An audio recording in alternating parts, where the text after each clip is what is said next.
you're evolving from being this 13-year-old to becoming a gospel artist, to becoming a minister, to becoming a wife as well. And all of these require you to just keep serving and to minister to other people. That perhaps seems like it's the obligation, but have you ever gotten into a space where you feel like I ought to minister to myself first before I am able to minister to others?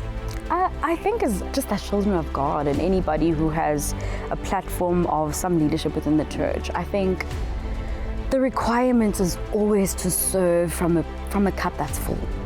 The requirement is always to serve from a well that is overflowing, so that there's enough for us and that there's also enough for the people of God.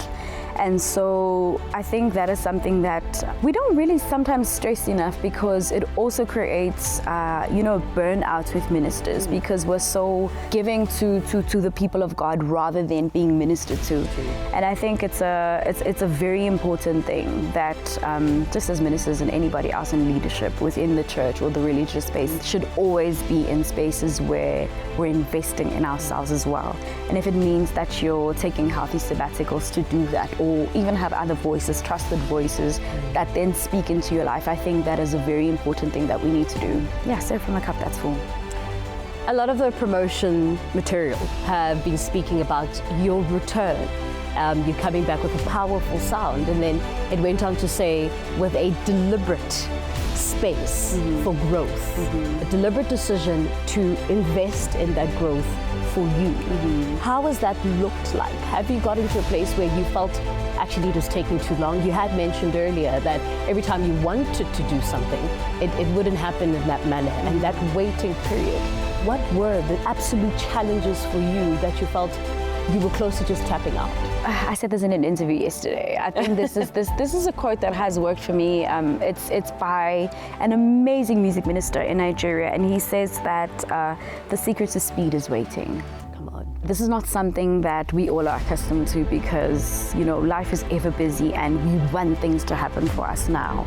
Yes, the secret to speed is waiting in the Lord, being sure that this is really what the Lord said. The word of the Lord says that God will perfect his word. Man, he will breathe on his word, he will wait on his word, and he will surely perform it. So if being certain that the Lord has spoken and seeing the results that the Lord will do exactly what it is that he said he would do.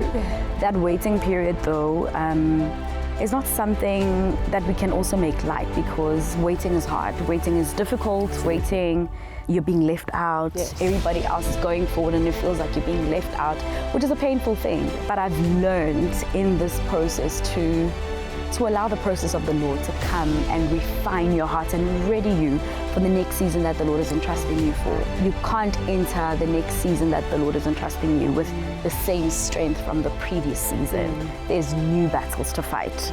There's new battles to fight. And so, yeah, I would say the secret to speed is waiting.